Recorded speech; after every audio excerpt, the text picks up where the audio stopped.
chairing the licensing panel today. I'm a member of Victoria Ward. I have members here who will also be assisting me today, and I'll just ask them to introduce themselves. Thank you, Mr. Chair, or Mrs. Chair. My name is Paul Rowlands. I am an architect and a structural engineer, and I've been doing the licensing for the gentleman at 119 to 121. And that's basically it, really. It's just I've come here today to answer for an objection that's been made against that licence and see if we can come to a solution to solve it. Thank you. Much. So if I ask my panel members. Good morning. I'm Councillor Janet Cleverley and I represent the Bettis Ward.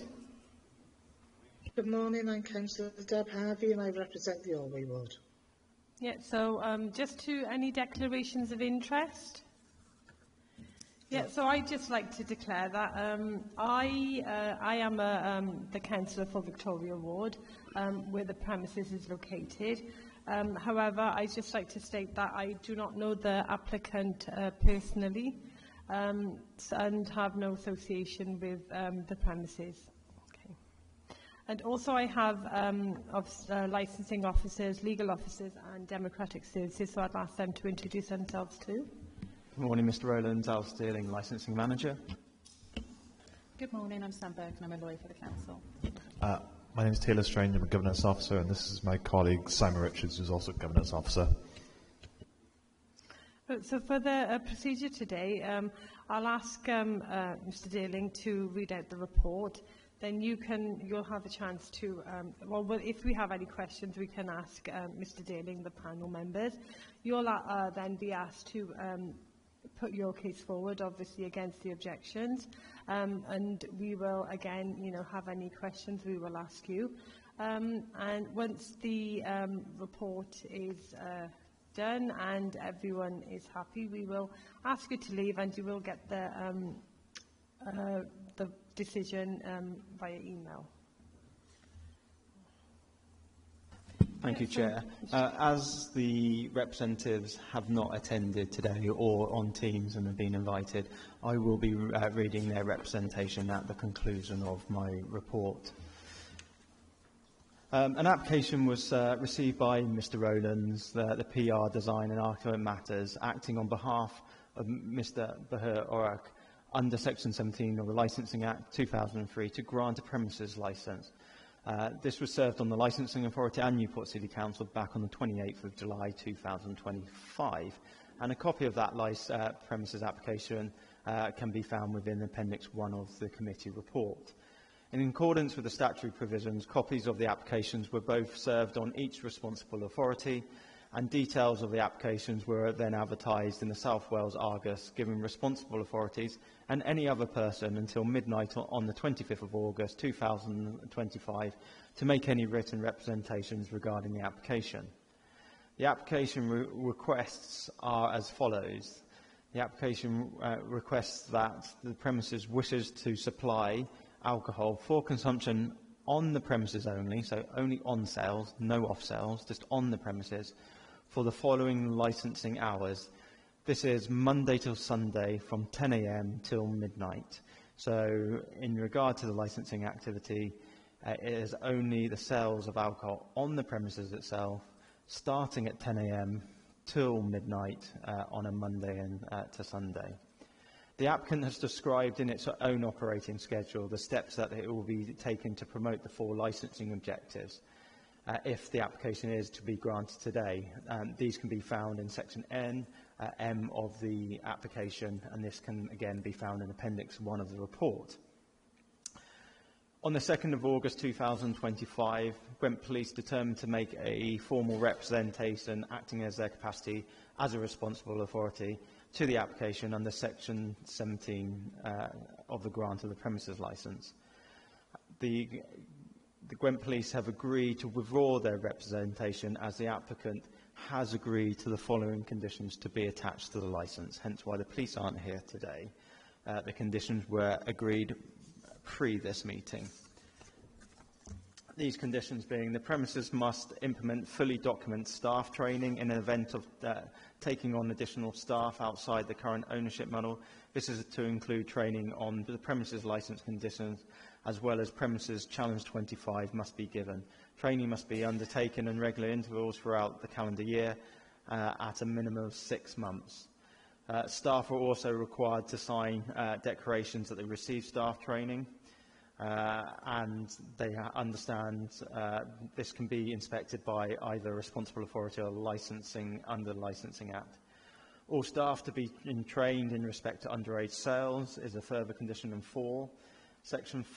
Condition 5 highlights that the premises needs to undertake safeguarding training, should be undertaken with all staff. Training should be clearly documented, signed and dated by both the trainer and member of staff receiving it.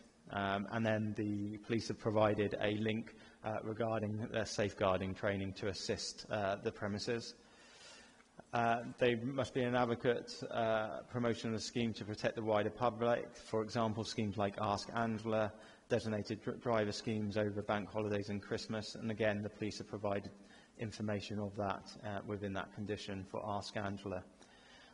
This documentation should be available and inspected on the request of authorised officers of the licensing authority or the constable. These records shall be kept for a minimum of 12 months.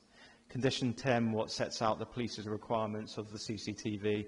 I can confirm to the committee this is a very comprehensive wording of the CCTV. I won't go through every individual matter, but condition 10 once again highlights that the premises will require CCTV, and that is comprehensive wording regarding the CCTV required. The CCTV must cover all licensable areas and stock areas for the prevention of crime and disorder. Condition 12 highlights all glassware shall be collected regularly by staff. Condition 13 sets out no person from outside the premises should be allowed to bring in any form of alcohol beverage into the premises at any time, being open or closed. If a customer brings in alcohol, they must be advised to leave the premises immediately by a competent person, a premise supervisor or a manager. Observations made by staff members of management during each Friday, Saturday, Sunday and bank holidays or supply of alcohol, but no underage drinking is to take place within the premises by children under the age of 18. Condition 15, highlighting the importance displaying entry and exit points where customers leave the premises. And within that notice, they must instruct them to respect the needs of the local residents and leave the premises and the area quietly. Condition 16, rowdy and disorderly customers will be asked to leave the premises. Condition 17, an approved proof of age scheme shall be adopted, this being challenge 25. Condition 18, once again, accept what ID is required to undertake challenge 25, thus meaning either pass, prove, age cards, photo cards, driving licence and passport. Condition 19, publicly materials notifying customers of operating of the Challenge 25 must be displayed at the premises, including a Challenge 25 sign or at least A5 at the entrance of the premises where practical at each point of sale. The premises licence holder shall require the designated premise supervisor or his or her absence, other responsible person, to keep an incident and refusal logbook in a bound book in which full details of any incidents are recorded. Condition 21, that there shall be a competent as soon as possible in any case, no later than the close of business on the day of the incident. Once again, that has to be logged in a logbook and kept for 12 months. Condition 22, all staff to be trained in prevention of underage sales to a level with in line with their duties. All training should be, again, updated necessary for instances where the legislation changes. Once again, this has to be documented and kept in records for 12 months. Condition 23, under 18s will only be permitted on the premises when accompanied by an adult, that being over 18, till 2200 hours. 24, no alcohol is to be taken out of the premises at any time. And last condition, 25, upon closing the premises, people outside the premises and in the immediate vicinity, in the event of them congregating, the DPS manager or other responsible employee shall tell them to move away from the vicinity. So there's 25 conditions, quite comprehensive, proposed by Gwent Police. Gwent Police and the applicant mediated these conditions, and the applicant is more than happy for those conditions to be attached on the premises licence if you are minded to grant that licence today. In regard to other representations from responsible authorities, no other responsible authority made objections other than the police, though we did receive 2 objections from other persons as defined under the Licensing Act back on the 6th of August 2025. I will read those objections after the conclusion of this report, but they can be found in Appendix 3 of this Sorry report. to interrupt. Yeah. I think one of the objectors may have joined Okay. the meeting. Okay. Just to let you know. Yeah, so So either the objector can make representation on that point, or if he wishes to or she wishes to, I'll be more than happy to read that on their behalf. If I go on to the actual previous history of the licensed premises, the premises licence has received an alcohol licence previously. This was granted to a Mr Singh, and this was issued back on the 23rd of November 2025. And the premises traded in principle as an off-licence at 119 to 121 Chepstow Road. And that premises licence was allowed to sell alcohol off the premises Monday to Saturday from 8 AM till 22:30 PM and Sunday 10 AM and 22 PM. Unfortunately, the premises licence lapsed on the 6th of February following the notification of the death of the licence holder. We've had no issues historically regarding that premises, i.e. reviews or complaints regarding that premises when alcohol was permitted to be sold as off-sales. A map and picture and location of the premises can be found within Appendix 5 of the report. But ultimately, you will be considering this application in line with the Council's policy considerations. The following approach for new licences and material variations where relevant representations have been made shall be taken the type of premises, alcohol hours and other licensing activities. Restaurant alcohol hours should be from 7 till 12:30, other licensing activities 0800 to 12:30, and cafe licensing hours 7 till 12:30. And clearly the licensing activities on this application actually concludes half an hour earlier and starts obviously only at 10 AM. Ultimately, the legal considerations you must consider when making the decision are fundamentally the 4 licensing objectives. These are the prevention of crime and disorder, public safety, prevention of public nuisance, protection of children from harm.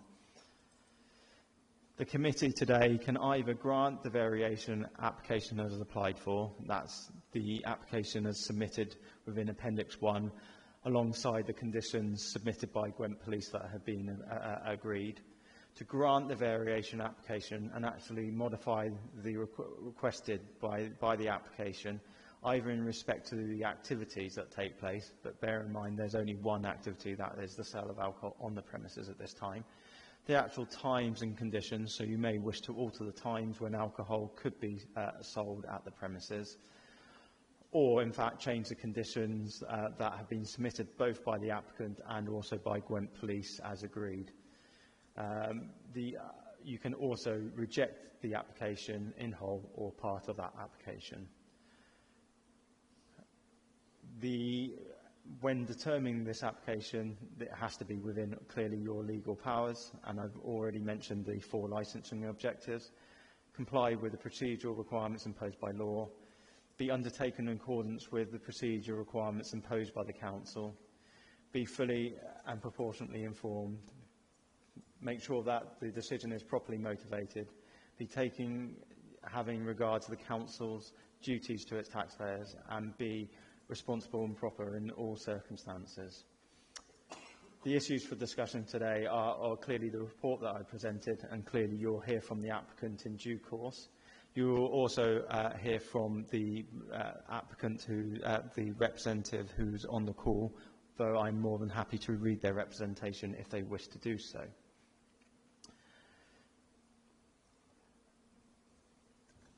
When making the decision, the decision must be made in line with clearly statute policies and guidance issued back in 2025, and also Newport City Council's Licensing Act 2003. So to conclude the report very briefly, we have an application before us that the applicant wishes to sell alcohol from 10 till midnight. The alcohol will only be sold on the premises. It can't be taken off the premises, either via an off-sale, or there's a clear condition within the application that people aren't allowed to take alcohol out onto the street. We have two representations from members of the public that you will also have to consider today when making your decision. That concludes your report. If there's any questions or queries regarding the report from members, I'd be more than happy to answer those before going to the applicant for their presentation. Thank you, Mr. Dearling. So, do any of the panel members have any questions for Mr. Dearling?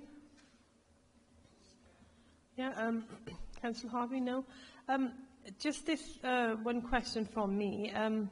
So the licensing authority have attempted to mediate with the objector. However, an agreement at the time of writing this report has not been found. What does that mean? As a licensing authority, our primary role when dealing with applications, if there is objections, then we will try and mediate between both the applicant and the objector. Sometimes there may be a condition that could be added to a licence that is satisfactory both for the objector and the premises licence holder. So generally we have that mediation just to ensure that if a committee isn't required to take place and we can satisfy all parties, then we undertake that piece of work. Unfortunately, the licensing authority in this occasion wasn't able to mediate with the objectors, and rightly the objection stands, hence why we have a committee today. Oh, thank you for that. If there's no other questions for Mr. Dearling, I'd ask the applicant if they'd like to put their case forward. Well, again, I think the gentleman has put the case forward. We've made the application. The application itself has been dogged about. They've had consultation with the two applicants, I believe. I don't know what was said. I haven't had a report back regarding what was said or what was tried to be mediated. So I was kept in the dark about that. I've since found out that these two applicants that have complained, one has a bar up the road, the other has a fast food takeaway. I would say one of those is malicious in the very least. But again, that's my assumption. I've done enough of these. I've done 45 years of them, and I understand how the public react when a new bar opens. There are malicious objections, and there are legitimate objections. Now, not to say that the objection is legitimate, because I understand and I do sympathise with the objection that's been made. But the gentleman does own a bar himself, so which is kind of strange. And he finds it strange to walk past a pub or a bar and he feels unsafe at night. Now, for somebody who owns a bar, for him to say that is rather strange in itself. But that's by the by. With regards to the objections that have been made, the biggest one is the congregating outside of the club with drinks and smoking. Now, I've also spoken to the landlord of the properties. There is a yard at the rear of the property, which lends itself absolutely perfect to smoking area. The problem is the access from the premises 119 and 1121 to that yard is actually leased at the moment. and it will be coming on the market within 7 months. So we can have access through that property directly to the backyard. So but in the meantime, we can't stop smoking, obviously, but we will restrict the smoking outside the property to a maximum of 2 people at any one time. So there won't be gangs of parties out there, and they will stagnate the club when it closes. Because we don't envisage people being there very late. It's more of a family club. So they're going to be stagnating their way out anyway. So we don't envisage big parties leaving at 12 o'clock at night, as such as this gentleman has put it. It's going to be probably 1 or 2 leaving at a time, not massive parties. So there won't be masses of people leaving one bar at any one time. So that is basically it. It's the workings of the actual property is very difficult at the moment, but we will get there eventually. But we are willing to bend and put into practice that idea of not letting people out there to smoke willy-nilly. It'll be 1 or 2 at a time. So we're not actually filling out the street as the other pubs do there. Thank you very much for that, Mr. Reynolds, wasn't it? Paul Reynolds, yeah. Can I ask, do any of my panel members, do they have any questions for, yeah, Councillor Cleverly? Thank you, Chair. Yes, I've got one about it says an exhibition of a film. What sort of films will you be providing?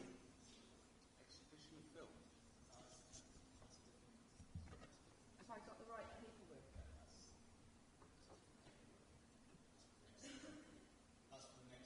Sorry. Sorry about that. Sorry. So the only licensed activity in line with this application is the sale of alcohol from 10 o'clock till midnight. Okay.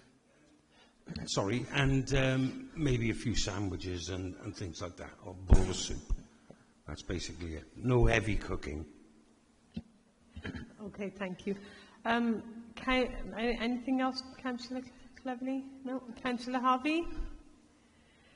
Yeah, I just have one question. Obviously, as it's my ward, and I am very familiar with my ward, I know a little bit further down there already is like a Kurdish community centre, Turkish community centre. Will this be replacing that? Or is that still going to be there? Well, no, it's the Kurdish centre is one thing, and then there's a cafe, they call it. So the Kurdish centre that's opening is this one. Mm. The other one is basically a cafe. Okay. So there's a lot of support for this actual one to open. It should have opened 4 years ago, in actual fact. The planning application was granted then. Mm. But for some unknown reason, it didn't go forward. Okay. And the planning application lapsed. So I had to reapply for it last year. So. Yeah, thank you for that. Just wanted some clarification on that. No, that's fine. So we, as I understand, we do have one of the objectors on line. Is it Mr. Sombel or is it Mr. Chechin? All I can see is Ali on the name. If you'd like to introduce herself.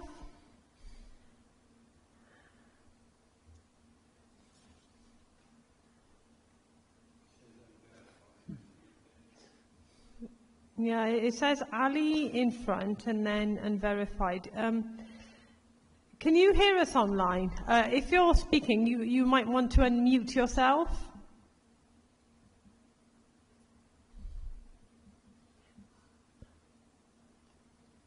I can hear you loud and clear.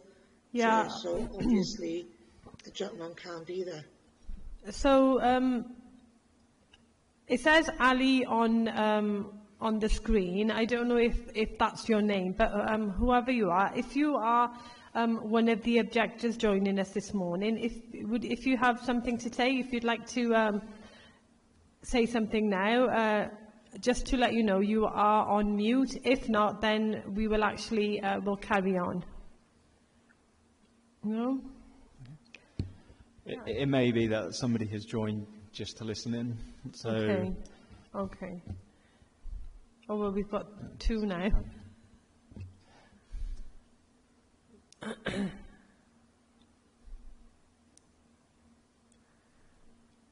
So what do we do in this case?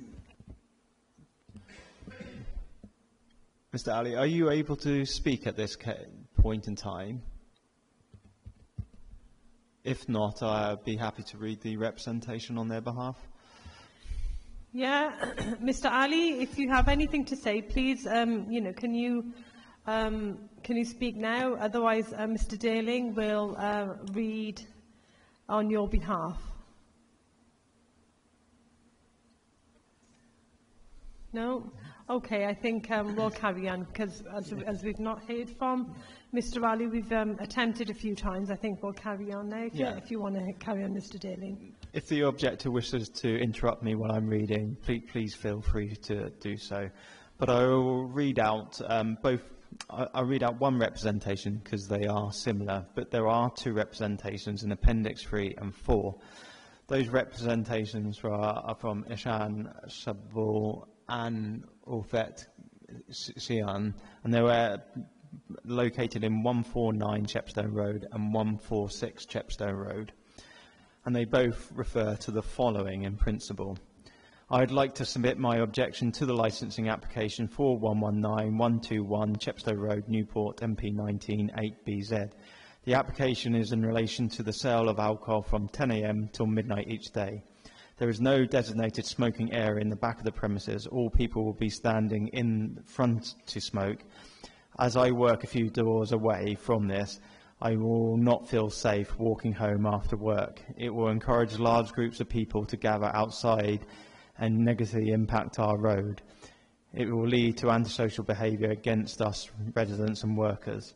This licensing application going ahead will make us feel very unsafe to even walk the streets and will negatively impact us from our families. I want to feel safe and secure in the place that I live and reside and work. I would also like to raise the fact he has already been granted the opening hours weekdays up to 11 p.m. and weekends up till midnight. I have been informed by my friend that on Saturday, 6th of July at 12:30 a.m., people were still standing there smoking and the doors were still open and people inside. The shop is already open late when it isn't supposed to be. I wouldn't be surprised if he is selling alcohol already before he has his licence. I would request that the Council conducts a thorough independent investigation on his current opening times and illegal activities prior to the granting of this licence.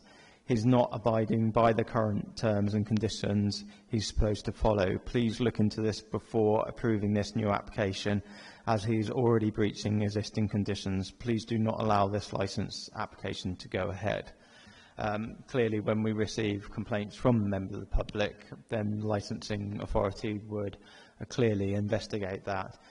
While undertaking our nighttime enforcement 2 weeks ago, officers visited the premises, firstly to see that the applicant received the report that was sent out and was aware of the hearing. And during that time, licensing officers noted that there was no alcohol at the premises or being stored on the premises at the time. So the complainants highlighting that they feel that alcohol was being supplied or could be through that complaint. Clearly, when we did our investigation, there was no alcohol on the premises at that time. And clearly, the premises can open. The licensing authority only deals with matters of that under the Licensing Act. That doesn't prevent a social club opening up. The licence provisions are only that, in this case, of only alcohol, and there was no alcohol found at the premises at the time. Thank you very much, Mr. Darling. Right, so I think as I think everything's been done, we've covered the objections. I don't think I'll ask one more time if the two persons online, if you have anything to say, please, if you'd like to speak up now. Otherwise, we will ask Mr. Reynolds if there's anything else you'd like to add, or do you feel if you'd like to add to your case put forward? Thank you, Mr. Chair. At this stage, no. I've said what I've had to say, and obviously we've heard everything that the council have to say and the objectors. It's basically now just for a decision to be made. Okay, do you feel you've had a fair hearing here and that you've been Well, heard? It's the same as every other committee. I deal with you up and down the country, so it's different in other places. The way that it led up to this is different to everybody else. But yeah, fine, Yep. no problem at all. Okay, thank you for attending today. Okay. And like I said, you will be notified of the decision via email. And if there's anything else, no, I think, yeah, we could ask you to leave. Will I be notified today of that decision? You'll be normally notified within 5 working days, so it may not be today, but it doesn't mean. That's another strange thing with this committee. Everybody else does it the same day. Yeah, I can't guarantee that it will be sent today. Okay, thank you. Thank you. Definitely within the next 5 days. Okay, thank you very much.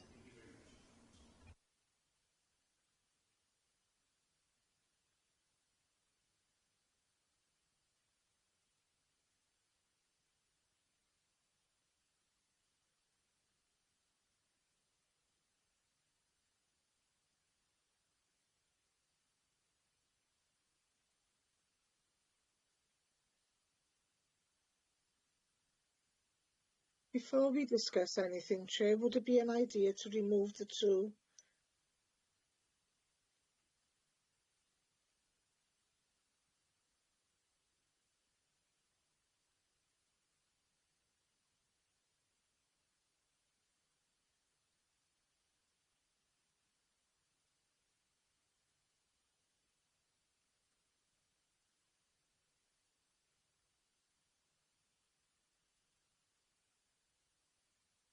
Oh, the two additions have been removed. I don't know if they were the objectors or just somebody